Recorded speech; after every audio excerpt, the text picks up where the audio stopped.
Buenos días, buenas tardes y buenas noches a todos aquellos que ya seguís desde hace tiempo la Brújula Biológica, este canal que va con la asignatura de Biología de segundo de bachillerato. Si aún no te has suscrito, puedes hacerlo ahora y darle a la campanita para que cada una de las entregas de este vídeo te llegue puntualmente. Hoy trataremos la segunda parte del tema de las proteínas, en concreto la que se refiere a la función enzimática. Sin más espera, comenzamos. Como siempre, aquí tenéis la tabla que relaciona los saberes básicos con los criterios de evaluación y concretamente con estos resultados del aprendizaje que se pretenden desde la prueba de acceso a la universidad. También tenéis el saber básico que se deriva de la legislación en segundo de bachillerato, el BIOL 2A33. En el vídeo anterior vimos 4 de estos resultados de aprendizaje desde el A71 al A74 y ahora abordaremos los 4 que restan desde el A75 hasta el A78. Bien, en primer lugar hay que saber qué son las enzimas, para qué sirven, qué función tienen dentro de las células. Debemos conocer ya que dentro de una célula hay al mismo tiempo bastantes reacciones químicas en funcionamiento. Hay un enorme tráfico de reacciones. La célula no es algo que esté quieto, que sea estático, sino todo lo contrario. Es un ente totalmente dinámico. Estas reacciones se tienen que dar en determinados sitios y en determinados momentos y deben pararse cuando no hacen falta. ¿Quién regula ese tráfico? Pues son concretamente unas sustancias, unas moléculas que se llaman enzimas. Fundamentalmente proteínas en el 99% de los casos, más incluso diría yo. Pero, ¿cómo lo hacen? ¿De qué forma son capaces de permitir que una reacción siga adelante o se detenga cuando ya no es necesaria? Bueno, esto lo vamos a ver a lo largo de este vídeo. No es nada sencillo, pero sí es algo apasionante. Hay que destacar esta palabra que viene aquí en negrita y entrecomillada, que es catalizar. Las enzimas son catalizadores, catalizan las reacciones químicas, es decir, hacen posible que haya una unión con un sustrato determinado, es decir, con una molécula, para que se provoquen en él unos cambios, se destruyan unos enlaces y se construyan otros y se obtengan unos productos. Ese proceso, que se podría dar quizá de una forma aleatoria en la naturaleza, es muy complicado que lo haga si no tiene un empujón inicial, como vamos a ver ahora. Las reacciones se dan después de que haya una rotura de la inercia con la estabilidad de ese sustrato. Quiere decir, normalmente las cosas tienden a quedarse como están. Entonces el enzima va a ser el encargado o la encargada de romper esa inercia y poner en funcionamiento el dinamismo de la reacción química. Va a tener como una llave, además una llave específica, que va a abrir ese candado y va a permitir un cambio concreto dentro del sustrato, porque un mismo sustrato, es decir, una misma molécula, va a poder tener muchas reacciones químicas diferentes. Entonces, para cada cambio va a haber una llave concreta y esa llave es el enzima. Y como hemos dicho, en más del 99% de los casos será una proteína y en algunos de ellos pues será una molécula de ARN que llamamos ribosima. Hay que saber que cualquier molécula está en equilibrio, normalmente está bien como está y no va a tener intención de cambiar a no ser que las circunstancias de alguna manera la empujen a hacerlo. Entonces hay siempre en una situación inicial, como pueden ser estas dos moléculas, por ejemplo A y B, que están deseando reaccionar para conseguir C y D, que es un estado energético mucho más favorable, tienen para llegar a reaccionar que vencer una resistencia que es toda esta energía inicial que tienen que aportarle al sistema para después desencadenar la reacción química que dé lugar a los productos que hemos mencionado. Esta energía de activación es un salto que es de tal magnitud en muchas ocasiones que si no fuera por la ayuda de la enzima sería prácticamente imposible. ¿Qué es lo que hace el enzima? Pues el enzima de alguna forma disminuye ese salto, esa energía de activación, hasta un límite donde es muy fácil conseguir esa energía para ya desencadenar la fabricación de los productos. Es un poco como el ejemplo de dos personas que se sienten atraídas, pero que ninguno de los dos se atreve a dar el paso porque les da muchísima vergüenza. Entonces requieren como de la ayuda de una tercera persona que les asegure pues que va a tener éxito si da ese paso. Aún así va a tener que dar un salto energético, va a tener que pasar esa vergüenza, pero va a ser mucho menor y sobre todo va a hacerse posible. Hay que saber también que en ningún caso la diferencia de energía entre el estado final y el estado inicial cambia con la enzima, es la misma diferencia, es esta diferencia que tenemos en el eje de las IE. Tampoco se va a modificar la enzima va a salir igual que entró, o sea, se va a recuperar de la misma manera.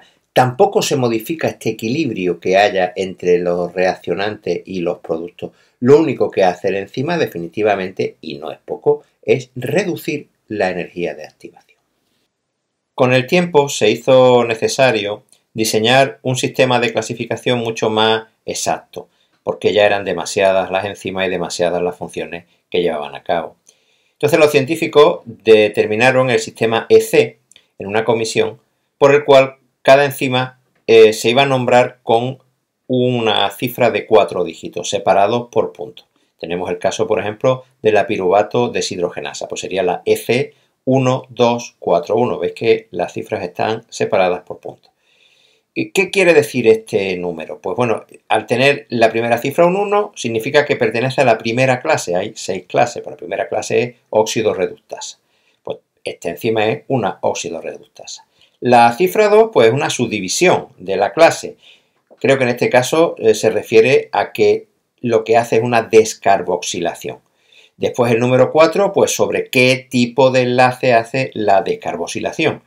Y así hasta ya llegar a definir exactamente cuál es la función de ese enzima. Con esto lo que se consigue es establecer un marco muy preciso de todas las enzimas y no solamente del sustrato sobre el que actúan o cuál es la reacción sobre la que tienen lugar. Como curiosidad, decir que las enzimas de diferentes especies que catalizan la misma reacción química tienen el mismo EC, es decir, el mismo número. Esto es importante para comparar la composición química de unas y otras y ver en ese caso las relaciones evolutivas que existen entre esas especies, la lejanía o la cercanía en el árbol genealógico entre ellas. Abordemos a continuación la reacción enzimática.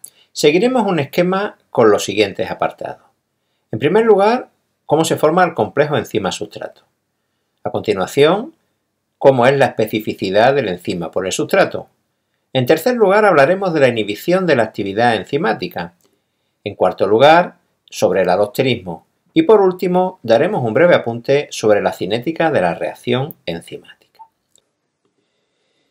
En cuanto al complejo enzima-sustrato, hay que decir que la forma de funcionar del enzima pues es muy concreta. En principio se va a unir al sustrato, aquí tenemos la molécula de enzima con su centro activo, que hemos dado estas dos formas geométricas.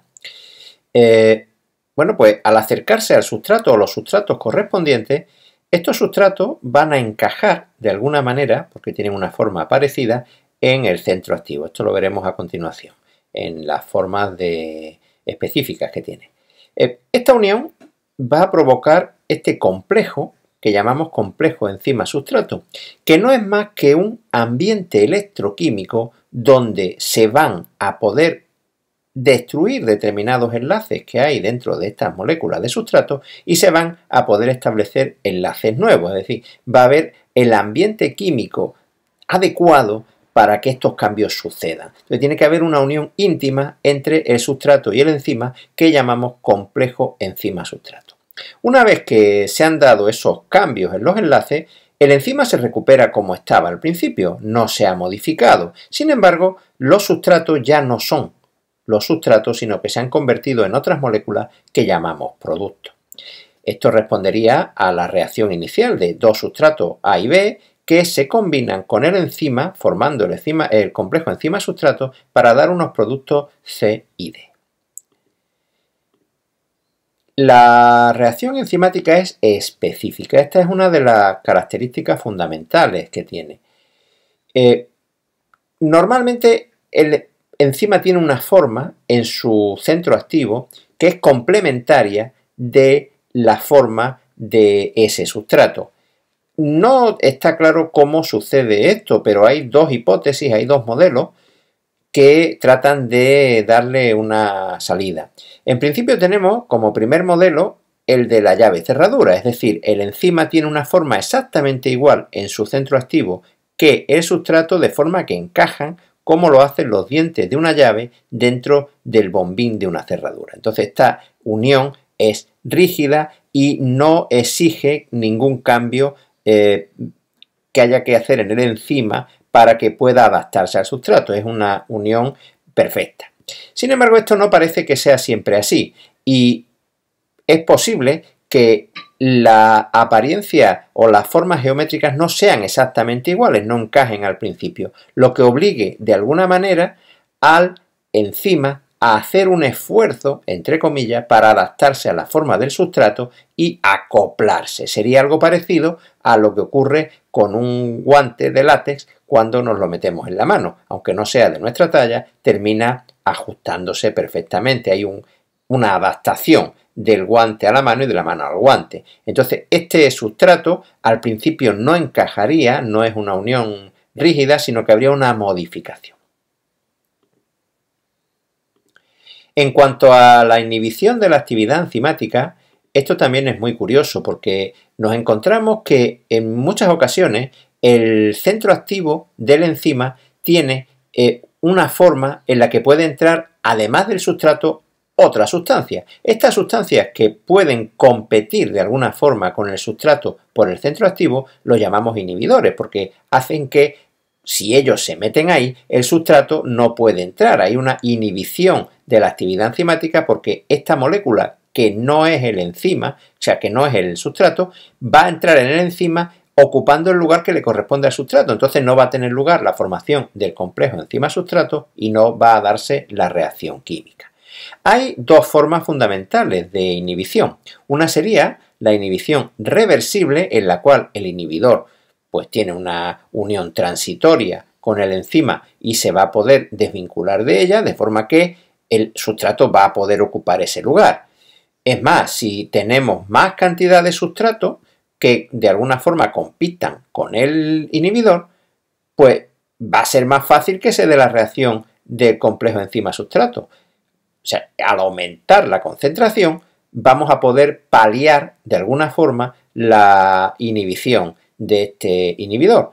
Entonces, ¿cuál es la otra posibilidad? Pues la inhibición irreversible. Es decir, que cuando el inhibidor se une al centro activo, hace que éste pierda la forma originaria y entonces, aunque ya quitemos el inhibidor, aunque multipliquemos por 1000 las unidades de sustrato, ya las formas son muy diferentes y no será posible que el sustrato se encaje en el centro activo del enzima. Será una inhibición irreversible. Estos inhibidores que provocan este cambio en el centro activo también se llaman venenos.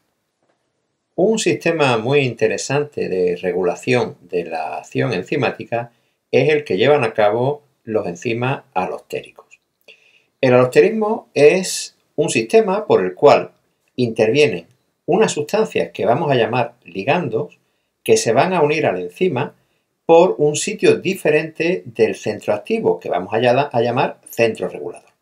Aquí tenemos en este esquema, por ejemplo, un enzima con un centro activo que es donde tiene que entrar el sustrato para formar el complejo enzima-sustrato y otro lugar de la molécula, distante del primero, puede ser que llamamos centro regulador, donde se va a unir el ligando.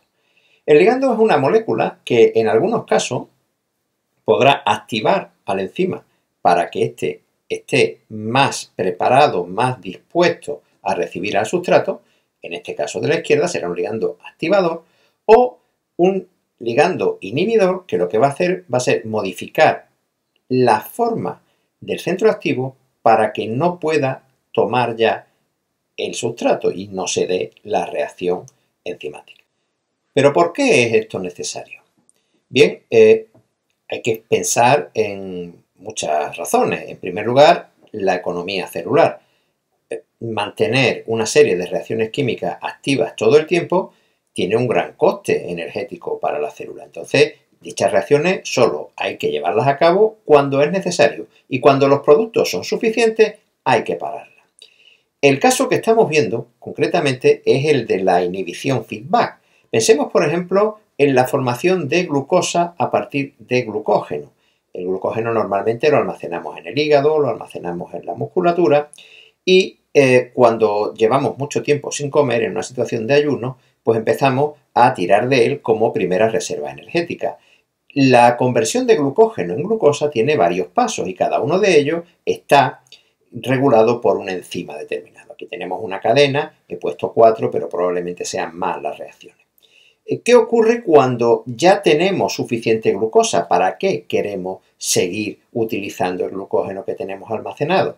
Pues para nada, sería un gasto inútil si ya la glucosa que tenemos es suficiente. Lo que hace la propia glucosa como producto es bloquear de esta forma que estamos viendo como ligando inhibidor al primer enzima. Y se va al primer enzima para evitar el coste que supone haber empezado la cadena, porque podía haber bloqueado la última reacción, pero no, bloquea la primera. Y así ya evitamos el resto de reacciones químicas que suponen ese gasto energético y material para la célula. Normalmente, los ligandos inhibidores van a ser los productos de la reacción y los ligandos activadores en muchas ocasiones va a ser el propio sustrato que además de unirse por el centro activo se va a unir por el centro regulador para provocar una mayor avidez de la enzima para meterse con el sustrato y formar el complejo enzima-sustrato y con ello la reacción enzimática.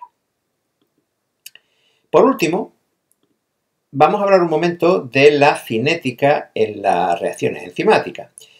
Bien, cada enzima con cada sustrato al que modifica va a tener su propia dinámica. Es decir, las reacciones enzimáticas son diferentes unas de otras. Entonces, debemos hablar de una relación entre el enzima y su sustrato pues, propia, diferente, diversa.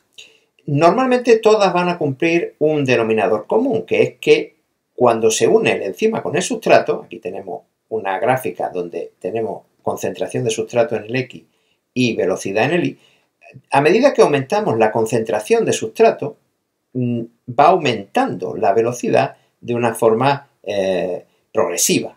Pero esto tiene un límite, es decir, llega un momento que aunque ya echemos más sustrato, el enzima no aumenta su velocidad, sino que adquiere lo que llamamos una velocidad máxima. Esa va a ser la expresión de la capacidad catalítica que tiene ese enzima y esa velocidad máxima va a ser propia de cada enzima en cada reacción. Habrá reacciones que tengan una velocidad máxima muy alta y habrá reacciones que la tengan más baja. Lo que sí es verdad que en un principio, mientras que el enzima tenga capacidad para actuar sobre el sustrato, esa velocidad va a crecer, pero llegará un momento que se saturará, como hemos visto, entonces adquirirá esa velocidad máxima. Aquí tenemos un término que es el de constante catalítica o turnover, que es el número máximo de moléculas de sustrato que puede transformar una molécula de enzima en una unidad de tiempo. Esto es propio para cada reacción química y va a hablarnos de alguna manera de la eficacia que tiene esa reacción. Habrá reacciones que haya que ir muy rápido con ellas y habrá otras que necesiten mayor lentitud. Eso va a depender de la propia naturaleza de esa reacción enzimática. Otro valor importante es el de Km. La Km es la constante de Michaelis-Menten y nos va a medir la afinidad del sustrato por el enzima o del enzima por el sustrato, es decir, la cercanía que van a tener, la capacidad de unirse pronto que van a tener.